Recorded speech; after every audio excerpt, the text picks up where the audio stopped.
Bienvenue chez Basilic, le podcast pour changer de regard et imaginer ensemble un futur désirable.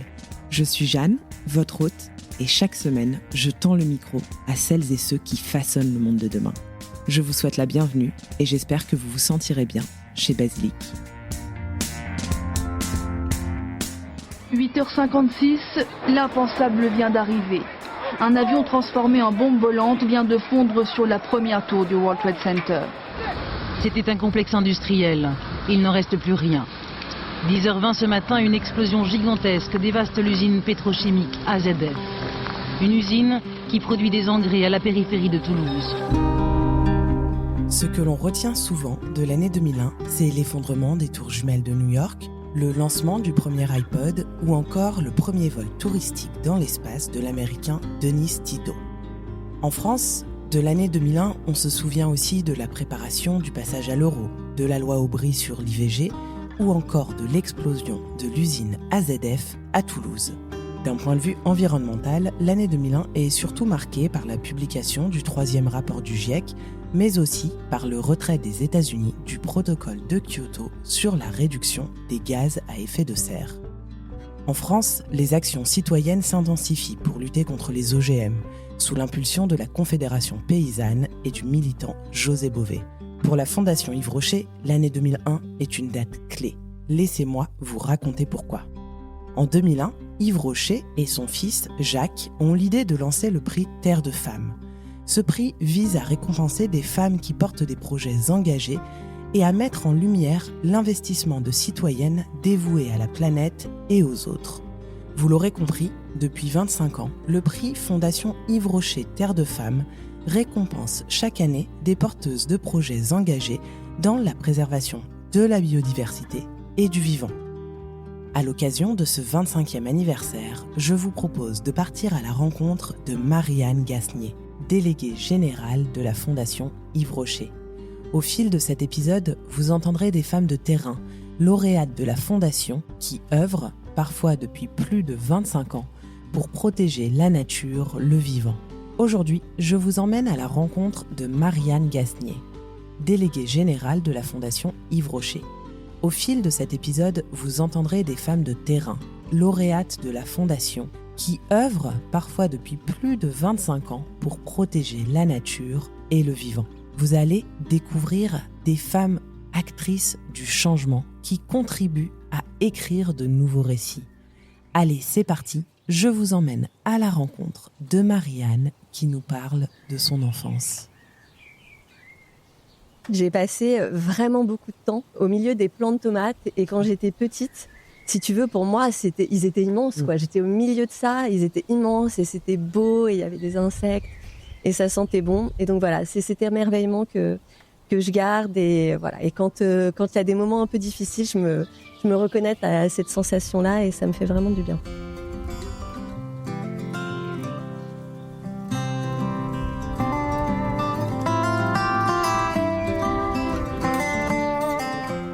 Nadine Laou a fui son pays de naissance à cause de la guerre. Révoltée par l'injustice depuis toujours, elle milite pour une agriculture de proximité en apprenant aux enfants de Paris et de banlieue à jardiner et à se nourrir de la terre. En 2023, elle est lauréate du prix Terre de Femmes. L'année suivante, elle devient chevalier de l'Ordre national du mérite pour son engagement en faveur du bien commun.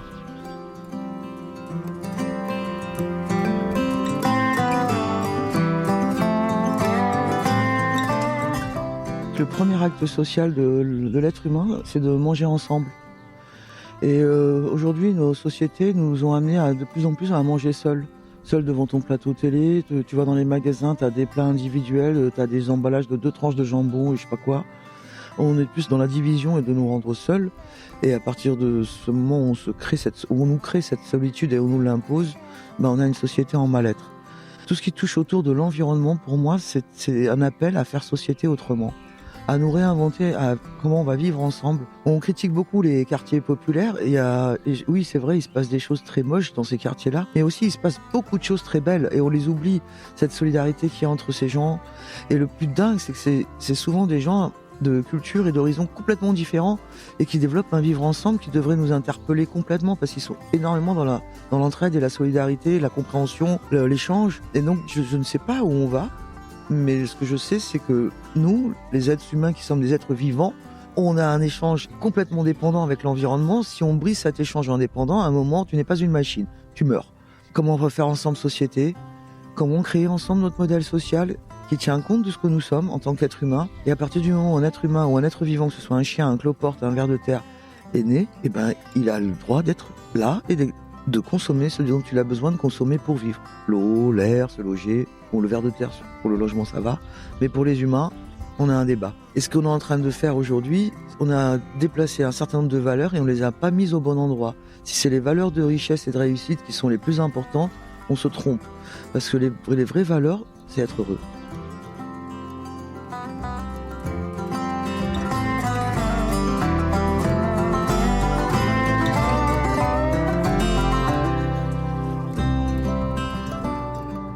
Avant de rejoindre la Fondation Yves Rocher, c'était il y a déjà un moment que tu as rejoint l'équipe, mais dès la fin de tes études, tu as très vite choisi l'économie sociale et solidaire. Donc on retrouve là forcément ce dont tu parlais et les valeurs qui te sont chères. Et puis, il y a eu un projet collectif de reboisement en Inde, un projet qui s'appelait Auroreville, donc un endroit où tu as pu aller et qui t'a profondément marqué.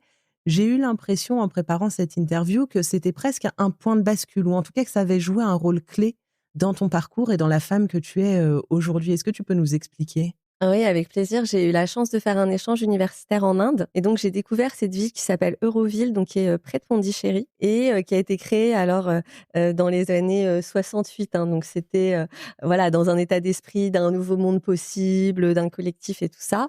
Et moi, j'ai été bénévole pendant 3 mois sur un des programmes en fait d'Auroville qui s'appelle Sadhana Forest, qui existe encore aujourd'hui et qui s'est même développé dans d'autres pays et dans d'autres villes. Et donc, ce projet, il était très porté déjà par une famille, par Yori et Aviram, qui accueillait, en fait, si tu veux, des bénévoles de toutes les nationalités, de tous les âges. On vivait collectivement pour replanter des arbres. Et donc, le fonctionnement, c'était, on se réveillait tous très tôt le matin. Il y avait ceux qui allaient planter et puis il y avait ceux qui préparaient aussi les repas, qui s'occupaient en fait finalement du collectif pour que tout le monde puisse bien vivre ensemble. Et ce qui m'a beaucoup marqué, c'était déjà on dormait dans des tentes au milieu de la forêt. Enfin, c'était très simple, mais c'était très et tous ensemble quoi. Donc c'était très simple, mais très chaleureux, très convivial. On bossait beaucoup. On bossait. C'est quand même intense. Enfin, c'est planter des arbres, c'est quand même physique, il faut le dire. Mais en même temps, il y avait cette idée de partager des moments forts, de partager des moments de vie. Planter un arbre, c'est quand même un acte à la fois symbolique, mais aussi très puissant en fait, en tout cas je trouve. Et puis il y avait ces moments où on faisait la cuisine ensemble. C'était une communauté qui était végane, donc c'était aussi s'échanger les recettes de comment est-ce que je fais des choses délicieuses à manger végane. Donc tout ça, ça m'a beaucoup, ça a été un point de bascule, c'est vrai, parce que ce que j'ai découvert, c'est vraiment à la fois la force du collectif, et ça c'est encore quelque chose qui m'anime énormément dans tout ce que je peux entreprendre dans ma vie et en particulier au sein de la Fondation Yves Rocher. Ce qui m'a aussi beaucoup marqué, c'est la compassion qu'on peut avoir les uns pour les autres, même quand on se connaît pas, même quand on va sûrement jamais se revoir et qu'on partage parfois une tranche de vie qui n'est que de 2-3 jours. Une compassion aussi pour les gens qui ne sont pas dans les mêmes contextes et mêmes dispositions que nous. C'est vrai que là où on replantait des arbres, il y avait aussi des gens qui venaient en abattre, mais c'était pour se chauffer. Et donc, il n'y avait pas de rapport d'opposition. C'était, en fait, on comprend, on se parle. Et comment est-ce qu'ensemble, en se parlant, en ayant de la compassion, et aussi on en parlait de la curiosité les uns pour les autres, comment, en fait, on peut réussir à trouver des solutions communes. Et puis, la dernière chose qui m'a marquée, c'est qu'une fois par semaine, on faisait un tour, en fait, collectif de nos ressentis. Et ça m'a vraiment appris aussi comment, quand tu arrives à un peu laisser l'ego, qui est quand même aussi parfois très puissant dans nos sociétés, notamment occidentales. En fait, tu t'ouvres à autre chose dans ta perception des autres et dans ta perception du vivant. Et ça a été effectivement un vrai point de bascule pour moi.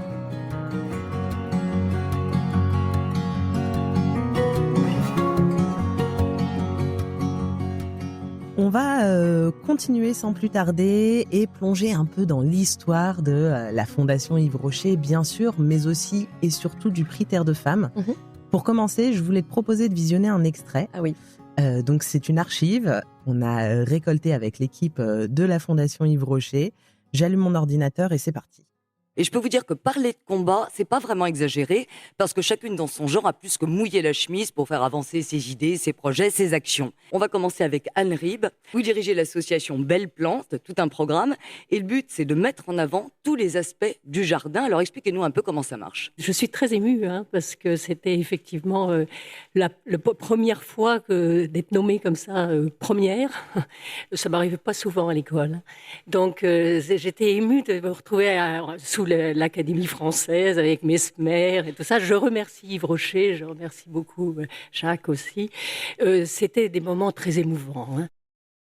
Quelles émotions tu ressens en regardant cette archive d'Anne, que tu connais bien, que tu as rencontrée maintes et maintes fois? Déjà, merci de m'avoir montré ça. Moi, ce que je ressens, c'est je suis émue parce que c'est vrai que moi, je suis toujours très émue par les lauréats de Terre de Femmes. Dans les premières choses qu'elle dit, c'est que c'est une des premières fois que je suis première. Et c'est vrai qu'à la fois, ça me touche et ça me met en colère. Ce qui me touche, c'est que voilà, je trouve que c'est des femmes qui sont tellement courageuses, tellement entreprenantes. Et en fait, je suis touchée de les voir touchées. Ça, c'est déjà une première chose parce que c'est quand même des femmes, je trouve, qui sont souvent très, très rayonnantes et très généreuses dans leurs émotions. Et qui, à la radio, osent dire je suis émue, et donc qui osent partager leurs émotions. Donc ça, déjà, ça me touche, effectivement, à chaque fois. Ce qui me touche, c'est leur parcours de vie qu'il y a derrière, et de se rendre compte, comme je te disais, qu'elles disent qu'elles sont premières, mais pour une des premières fois. Enfin, il y a plein de lauréates qui m'ont dit, mais c'est la première fois qu'on me dit que c'est bien ce que je fais. Donc ça me touche parce que je me dis, ok, super, ce qu'on fait avec le prix Terre de Femmes, c'est utile. Et du coup, je me sens à ma place aussi et je sens que ce que fait la Fondation Yves Rocher est utile. Mais après, c'est vrai que ça me met en colère parce que donc ces larmes, c'est aussi un peu des larmes de colère et un peu d'impuissance de me dire mais comment c'est possible que des femmes qui font autant de choses merveilleuses et pour la nature et pour les humains disent que la Fondation Yves Rocher est la première récompense qu'elles aient. Et le premier aussi retour positif parce qu'il y a cette idée de récompense, mais on en reparlera peut-être, mais il y a aussi le regard des gens qui changent sur elles, que ce soit leurs proches, leurs partenaires, leurs financeurs. Et donc ça, tant mieux si le prix peut apporter ça. Mais voilà, je trouve que ça montre quand même encore le chemin qu'il y a à faire au niveau de la société sur le regard de ces femmes qui changent le monde. Et autre chose qui me marque en tout cas dans cet extrait d'Anne et qui est aussi très très commun à toutes les lauréates Terre de Femmes, c'est en fait le fait qu'elles ne se satisfassent pas de ce qui ne va pas, qu'elles se disent attends, ça me va pas, qu'est-ce que je peux faire pour changer les choses, et elles y vont.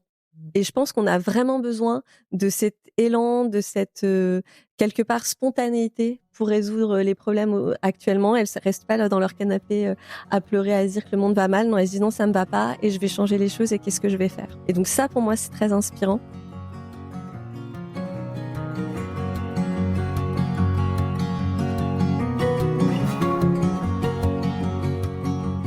Anne Rib, femme de terrain depuis des dizaines d'années, avec son association Belle Plante, n'a jamais baissé les bras.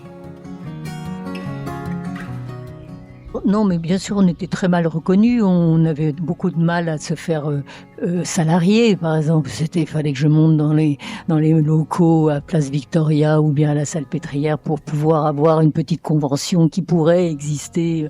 On a créé tout ça, ça n'existait pas. De se faire payer pour faire des jardins dans les hôpitaux et tout, non, ça n'existe pas.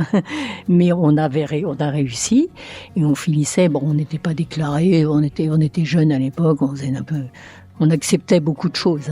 Il y avait quand même une reconnaissance énorme, non seulement des enfants, parce que c'était ils arrivaient à la chance. C'était vraiment quelque chose. Ils étaient trop. On faisait tout. On vivait un bon moment. Ça durait 2 heures. On avait une petite cabane. On faisait des tisanes. Ils appelaient ça les fées de jardin. Les tisanes fées de jardin.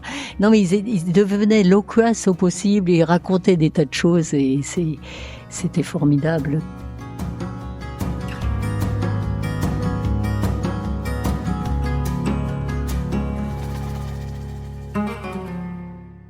Et peut-être la dernière chose aussi que je peux dire qui est très intéressant dans le projet d'Anne et que plein d'autres lauréates aussi ont porté, c'est ce lien entre le soin des humains et le soin de la nature.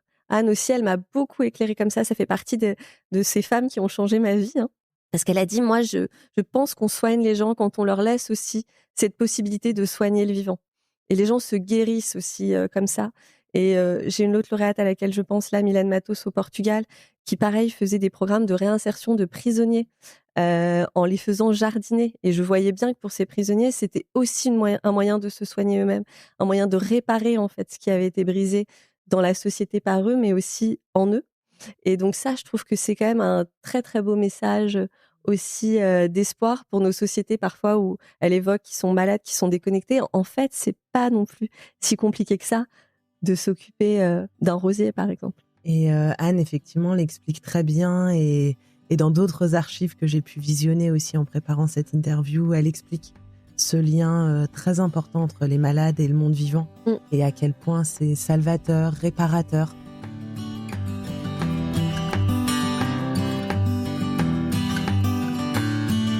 Charlotte Fredouille, surnommée l'éboueuse de Bali, lutte contre la pollution plastique à Bali. Pour elle, il y a un avant et un après Terre de Femmes. Quand on démarre un projet, ce qu'il faut savoir, c'est qu'on est devant une page blanche et qu'on a une envie, on a une flamme qui s'est allumée en nous, on a un objectif, mais on n'a pas les clés. Et donc, on défriche ce terrain-là en découvrant les clés les unes après les autres. Et c'est un travail qui est vraiment très chronophage, très énergivore. On est aussi un petit peu tout seul face à nos besoins. Et en fait, au bout de 2 ans, après avoir commencé à vraiment défricher le terrain, trouver des premiers partenaires, mais surtout donner beaucoup de temps au service de ce projet-là, le prix, quand je l'ai reçu en plus dans des conditions qui étaient très très belles à l'Institut de France. Il y avait la ministre de l'écologie, il y avait l'ambassadeur, c'est l'ambassadeur d'Indonésie qui m'a remis la récompense. Et d'un coup, je me suis sentie vue. J'ai senti que j'étais d'un coup visibilisée, félicitée pour ce que je faisais. Et cette reconnaissance, je ne pensais pas que j'en avais besoin avant, mais quand je l'ai reçue, j'ai réalisé à quel point elle comptait pour moi dans mon état d'esprit. Et en fait, au-delà du prix, au-delà de ce qu'il représente au niveau financier, il y a vraiment eu ce changement d'état d'esprit où je me suis sentie appréciée pour ce que je faisais, importante et reconnue. Et ça a tout changé en fait dans ma vision de moi à la tête de ce projet en fait. Ça a rechargé mes batteries vraiment. Ce qui est vraiment intéressant avec la communauté Terre de Femmes, c'est qu'on se rencontre. Et on se rencontre autour de valeurs communes, autour de difficultés communes. Et évidemment, ça crée des liens. Ça a été l'occasion de tisser des liens, de rencontrer des personnes que j'apprécie beaucoup, dont j'apprécie le travail, dont j'apprécie l'engagement, dont j'apprécie la personnalité et que je suis toujours très contente de retrouver. Et je sais que ces personnes-là, si je les appelle parce que j'ai besoin de chercher un financement, j'ai besoin d'un contact, j'ai juste besoin de parler, je sais que si je le fais, je serai très bien reçue et que cet échange me redonnera de l'énergie.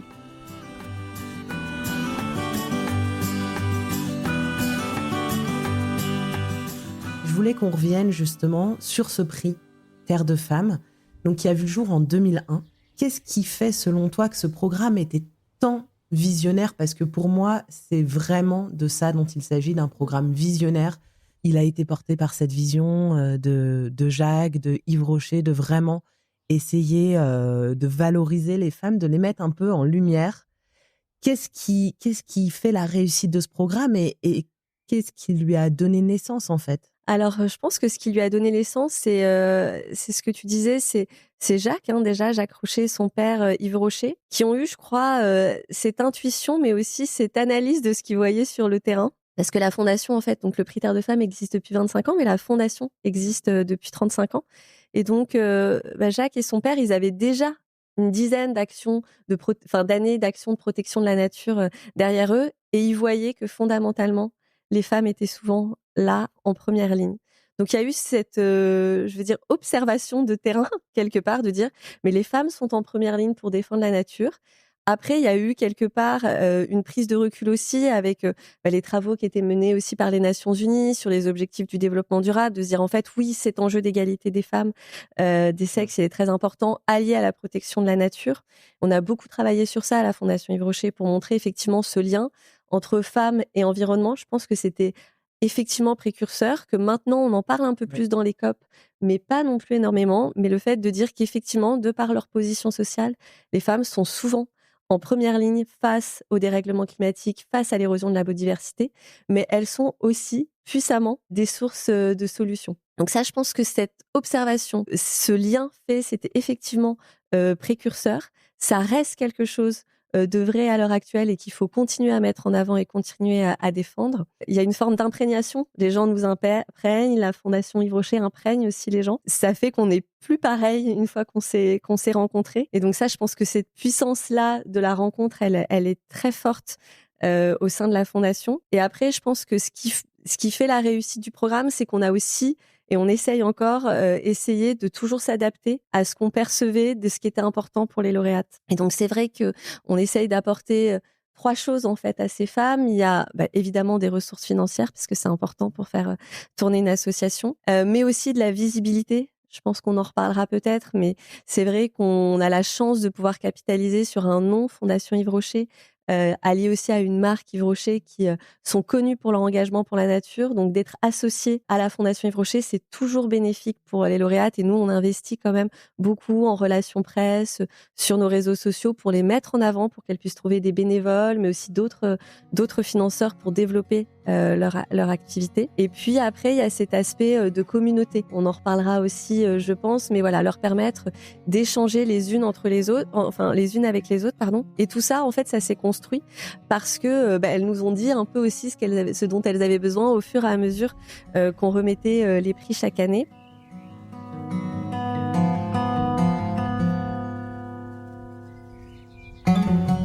Frédérique Fardin, lauréate 2026, protège et restaure les mangroves caribéennes. Son association, Roots of the Sea, est née d'une conviction profonde et du besoin de protéger les mangroves qu'elle arpente depuis petite. Son entrée dans la communauté Terre de Femmes lui a permis de se fédérer à d'autres femmes de terrain, déterminées comme elle à faire bouger les lignes. Alors c'est vrai que ce que j'ai aimé avec l'idée de Terre de Femmes, c'est de se retrouver entre femmes pour pouvoir co-construire nos projets, chacune avec ses spécificités évidemment. Et donc de rencontrer d'autres femmes qui sont sur le terrain, qui sont actives, qui croient en ce qu'elles font, qui croient en la transmission. Ça change tout. En tout cas, ça permet de donner une réassurance le matin quand on se lève, à se dire qu'on n'est pas seul. Que peut-être j'écrirai un message à une des lauréates pour lui dire « Alors, toi, t'en es où ?» etc. Et valoriser ces femmes-là, je pense que c'est très important. Et évidemment, en candidatant, j'ai connu l'existence du programme par 2 autres femmes, une en Martinique et une en France, qui m'ont incité à candidater. Donc vraiment, voilà, c'est encore l'entraide, la sororité, on est en plein dedans. Je pense que la dernière chose qui fait quand même aussi cette réussite, c'est ces moments de cérémonie, de célébration, où on prend le temps de dire merci et de dire bravo. Je pense que ces temps où on prend le temps de célébrer ce qui est beau, ce qui marche, en fait, c'est essentiel dans nos sociétés. On prend sûrement plus le temps de le faire assez.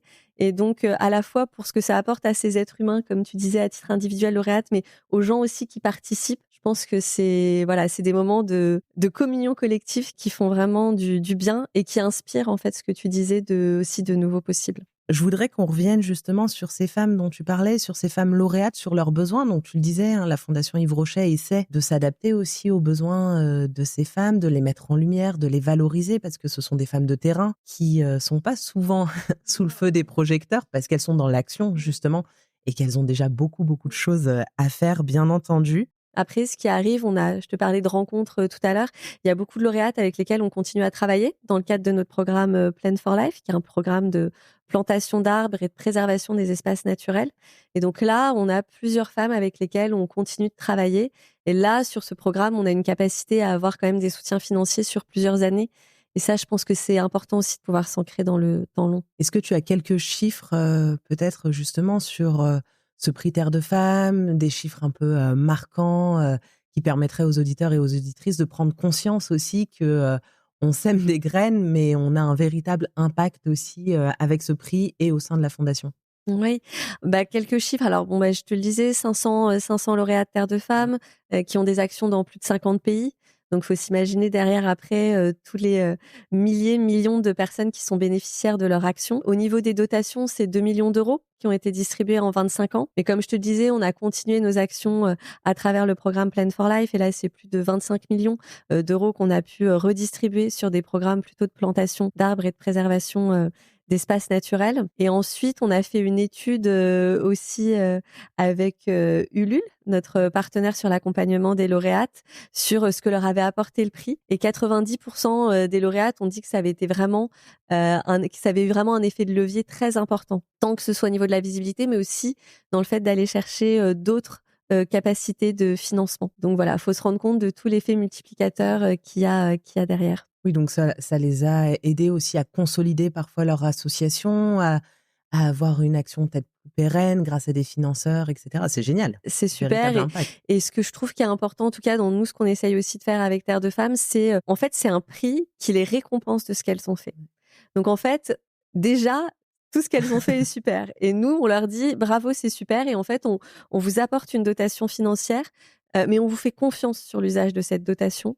Faites-le par rapport à ce qui est important pour vous et ce qui est bon pour vous pour le développement de votre association. Toi, Marianne, tu es très bien placée pour parler de ce programme Terre de Femmes, puisque tu en as été la responsable pendant des années. J'aimerais que tu nous dises, peut-être que tu nous partages ce que tu as appris aux côtés de ces lauréates au fil des années, ce qu'elles t'ont enseigné. Tu l'as dit en quelques mots, mais j'avais vraiment envie de revenir là-dessus pour qu'on mesure aussi l'impact qu'elles ont eu dans ta vie. Oui, moi, il y a des lauréates toutes m'ont énormément marquée et elles ont vraiment changé ma vie dans la manière que j'ai de faire les choses ou dans des engagements associatifs ou d'autres engagements de vie que j'ai pu prendre. Et vraiment, en fait, ce qui m'a toujours beaucoup marqué avec les lauréates Terre de Femmes, c'est cette idée d'enracinement et de lien avec leur territoire.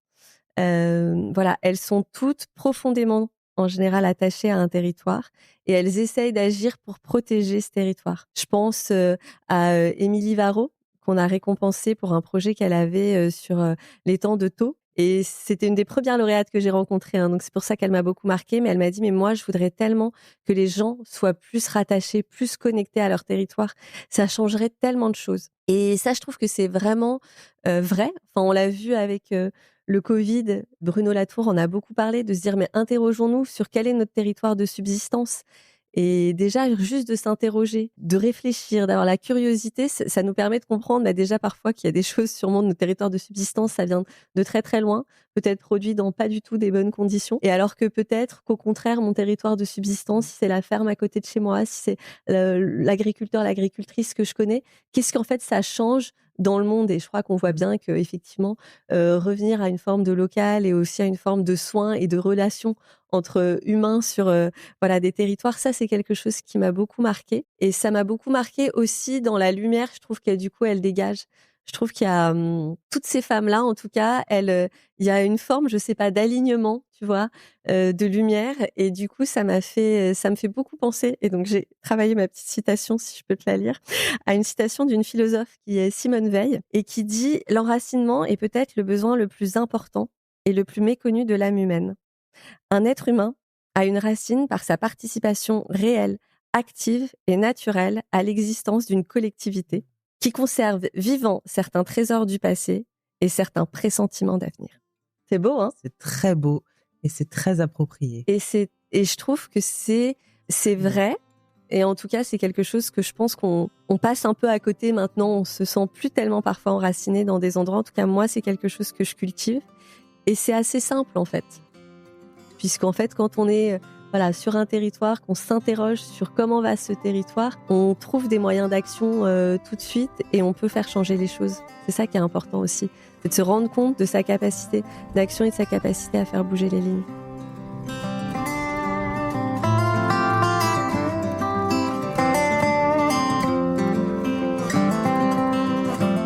Marie-France Barrier et les membres de son association des enfants et des arbres passent leur journée aux côtés d'agriculteurs et d'enfants pour replanter des haies et des arbres sur le territoire français. Marie-France, comme toutes les autres lauréates est une femme d'action qui agit concrètement sur le terrain. C'est un projet de réconciliation en fait, et que l'arbre est bien sûr un partenaire agronomique pour prendre soin du sol, du climat, des cycles de l'eau, de la biodiversité. Mais surtout et avant tout, c'est un partenaire pédagogique pour permettre aux enfants d'explorer et de profiter de nouveaux types d'apprentissage qui vont vraiment relier la théorie au concret, à l'expérience de vie, et qui vont permettre aux enfants d'être des acteurs à plein en apportant des solutions très concrètes à l'échelle de leur territoire à ces grandes notions abstraites du dérèglement climatique ou de l'effondrement de la biodiversité, et qui viennent être incarnées par des agriculteurs qui expriment leurs difficultés, leurs enjeux, et qui viennent demander de l'aide à ces enfants et leur dire, en fait, pour répondre à tous ces soucis ou maux contemporains, eh bien, j'ai besoin de vous. J'ai besoin de vos bras, de votre élan et de votre joie et de votre rigueur aussi, parce que planter des jeunes arbres, c'est aussi simple que finalement très précis. Mais j'ai besoin de vous. Et donc, voilà, l'idée, c'est de missionner ces enfants. Et en les embarquant dans une autre forme de pédagogie, eh bien, tout ça, ça crée aussi, ça révèle un des autres rôles de l'arbre, qui est celui de trait d'union. Par nature, c'est un trait d'union entre les énergies cosmiques du fin fond de l'univers et telluriques du cœur de la Terre, mais aussi il est trait d'union entre les générations et entre les acteurs d'un territoire, entre voisins, entre acteurs du coin. Et donc c'est vraiment l'arbre faiseur de liens et faiseur de rencontres, et qui vraiment, quand tout ce petit monde se met en mouvement pour planter 200, 300, 600 arbres qui vont protéger les animaux, qui vont nourrir le sol, eh bien, ça crée beaucoup de joie, ça crée beaucoup de réconfort, ça crée beaucoup de paix, de se sentir dans un collectif qui s'active pour plus grand que soi, pour un agriculteur, mais aussi en fait finalement pour la beauté du paysage. Et voilà, et donc c'est sans doute ce qui prime le plus pour moi, c'est que bien sûr on plante des arbres, et en fait on cultive une humanité joyeuse et confiante, et vraiment c'est ce qui m'anime le plus.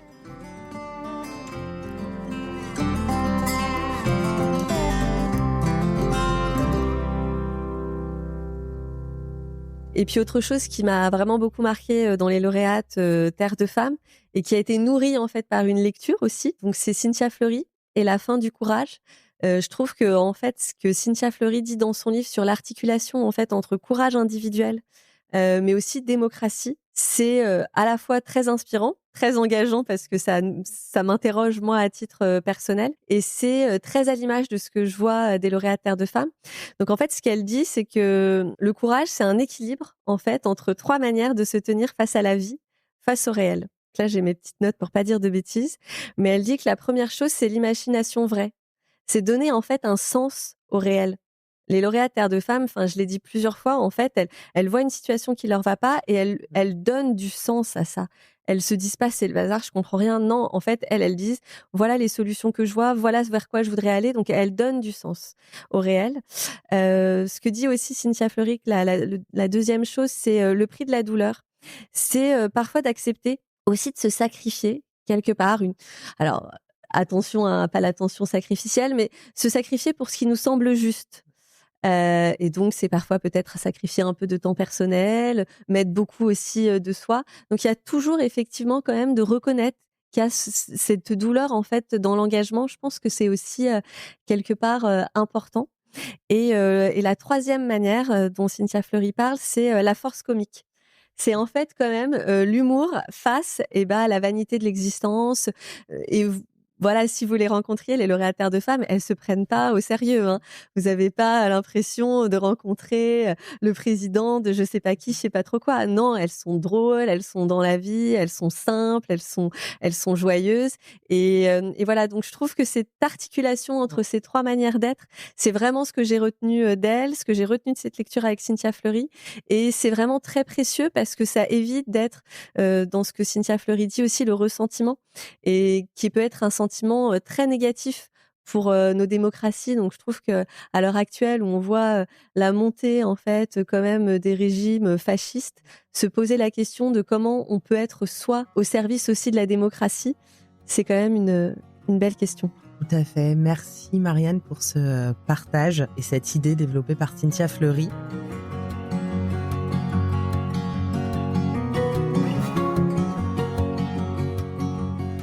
Les femmes de terrain, les femmes engagées pour l'écologie manquent aujourd'hui cruellement de soutien et de visibilité. Tu l'as dit, hein, et c'est ce qu'elles recherchent aussi avec le soutien de la Fondation. Je vais citer une étude qui est quand même alarmante, qui date de 2018, donc qui est un petit peu ancienne, mais je suis pas sûre que ça ait beaucoup évolué malheureusement. Cette étude, c'est Our Voices, Our Environment, The State of Funding for Women's Environmental Action. Et elle nous explique que, et attention, tenez-vous bien, seulement 0,2% du soutien financier dédié aux fondations est dédié aux actions environnementales menées par des femmes. Qu'est-ce que ça t'évoque déjà et est-ce que ça te met en colère ? Si, moi, ça me met en colère parce que je me dis comment est-ce qu'on peut être aussi aveugle et comment est-ce qu'on peut aussi peu considérer 50% de la population mondiale. Donc oui, ça me met en colère parce que je me rends compte que effectivement, il y a vraiment cet aveuglement face à la puissance d'agir des femmes. Et ce que je trouve qui est problématique aussi parfois, qui me met vraiment aussi en colère, c'est que on va me dire oui, mais les femmes, elles ont des plus petits projets et elles sont moins ambitieuses. Donc forcément, d'un moment, elles ont moins de financement. Mais moi, j'ai envie de dire, mais de quelle ambition on parle ? Et en fait, comment est-ce qu'on peut juger ça ? Alors, je comprends que certaines structures, parfois européennes, internationales, elles doivent déployer des grands programmes nationaux, que c'est plus facile pour suivre peut-être leur financement et leurs indicateurs. Mais en fait, je pense que ces femmes et cette étude-là, ça nous pousse à réfléchir sur comment est-ce qu'on veut mener des politiques en fait de développement et de protection de la nature. Est-ce que c'est encore des grands programmes ambitieux, entre guillemets, en général menés par des hommes, ou est-ce qu'on n'est pas en train de se dire qu'il faudrait peut-être réfléchir à se dire que si, c'est des projets très ambitieux, que de faire changer des choses à l'échelle locale. Et ce que je peux dire aussi des lauréates Terre de Femmes, c'est qu'en fait, elles ont envie de s'inspirer les unes des autres et elles ont envie d'être copiées. Elles ont envie de donner des clés à d'autres d'agir dans leur territoire et donc de donner le pouvoir à d'autres d'agir. Est-ce que c'est pas plutôt ça qu'il faut qu'on réfléchisse à l'heure actuelle ? Moi, personnellement, je crois que si, et qu'il faut que ces chiffres-là absolument bougent parce que les lignes pourraient bouger beaucoup plus vite si on faisait confiance localement à des femmes.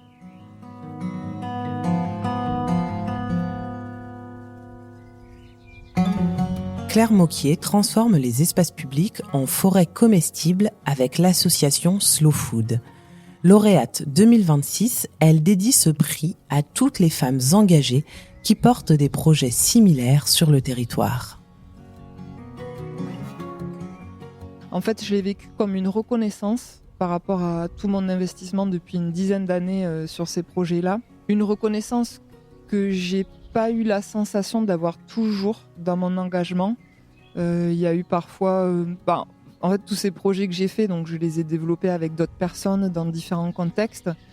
Il y a eu beaucoup de sollicitations médiatiques, mais qui ne reconnaissaient pas forcément le rôle que je jouais dans ces projets-là, qui est un rôle de lien, un rôle de fédérer les gens, de les mettre en valeur aussi, de faire s'exprimer le plein potentiel de chacun, de les valoriser, de les encourager. Et c'est vrai que quand je suis contactée par les médias, parfois c'est pour juste leur donner mes contacts pour qu'ensuite eux, ils aillent documenter ce qu'ils avaient déjà dans la tête. Et puis en parallèle, il y a aussi eu ces sollicitations médiatiques ou pour faire des conférences où on m'a annoncé que le motif de l'invitation, c'est parce que j'étais une femme. Ça m'a plutôt fâchée de recevoir ces sollicitations. Puisque moi j'ai envie d'être invitée, ça me fait beaucoup plaisir pour aller partager ce que je fais, mais parce que le contenu est intéressant et parce que peut-être on jugerait que je pourrais apporter quelque chose, et pas juste parce que je suis une femme. Et en fait, ce prix Terre de Femmes, pour moi, c'est l'occasion de dire à tout le monde qu'il n'y a pas que moi qui suis engagée sur ces projets-là. Je connais des dizaines de projets, notamment, parce que ma thématique, ce sont les forêts comestibles et les jardins-forêts, notamment collectifs. Et ben, je peux dire aujourd'hui que 80% des projets de jardins-forêts collectifs, ils sont portés par des femmes qui n'ont pas l'utilité, qui n'ont pas l'objectif de se mettre en avant en tant que porteuses de projets, qui ont juste envie que le projet ait lieu pour reconnecter les gens entre eux et aux vivants. Donc je suis très fière d'avoir eu ce prix. Pour moi, c'est pas juste mon prix, c'est aussi celui de toutes les femmes qui sont engagées dans ces projets-là. Et je souhaite aussi qu'à travers moi, ça puisse leur donner une visibilité.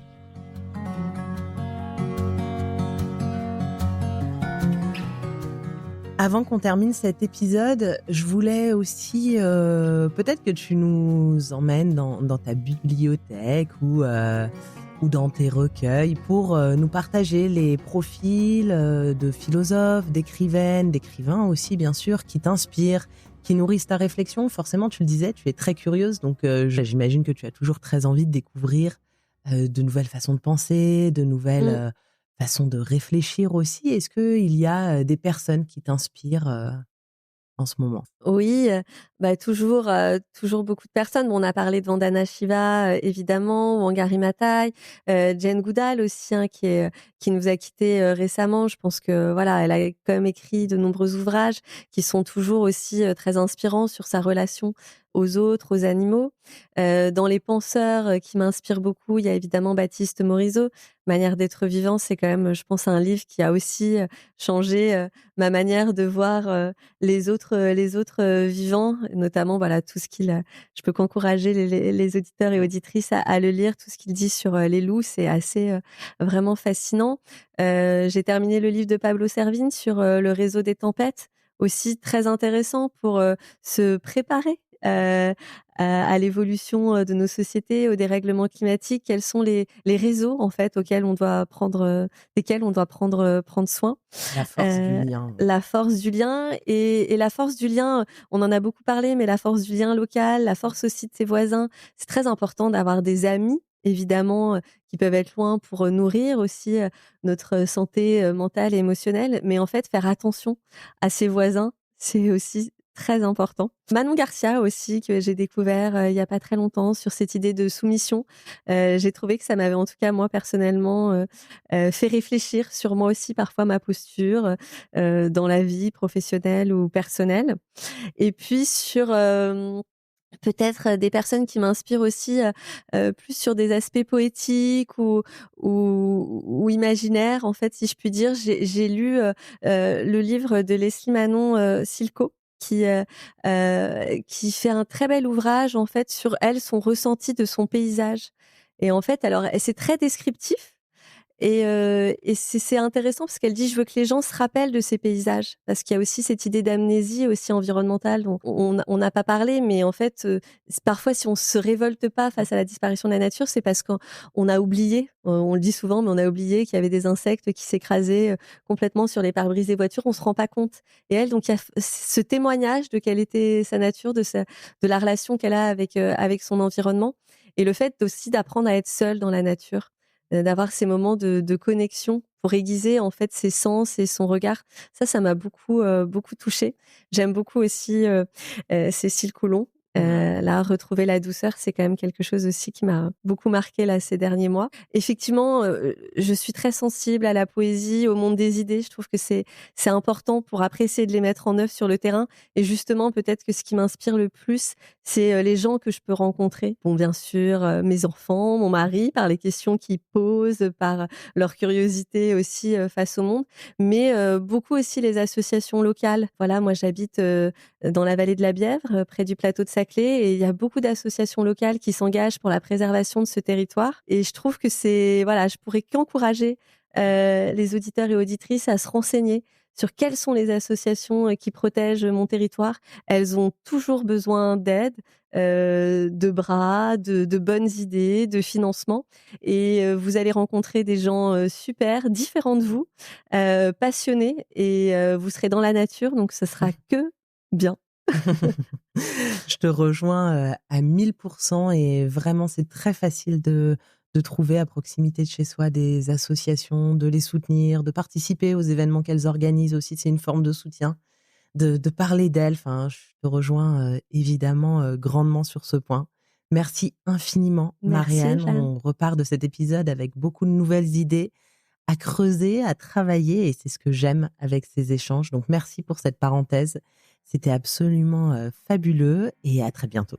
Merci. Merci d'avoir écouté cet épisode jusqu'au bout. Si vous êtes encore là, j'imagine qu'il vous a plu. N'oubliez pas de vous abonner à Basilic sur votre application de podcast favorite pour ne louper aucun épisode. Vous pouvez également me suivre sur Instagram et LinkedIn @BasilicPodcast pour découvrir les coulisses de tous les épisodes et de toutes les interviews. Et enfin, si l'univers du podcast vous intéresse, alors je vous invite à jeter un œil à basilicpodcast.com. Vous y découvrirez Basilic Studio, la formation que j'ai créée pour vous accompagner à lancer votre propre podcast et surtout le podcast de vos rêves, mais également Basilic Lab, l'agence qui nous permet de créer des podcasts pour des marques audacieuses et des thérapeutes engagés. Je vous donne rendez-vous la semaine prochaine pour un nouvel épisode, et d'ici là, prenez grand soin de vous.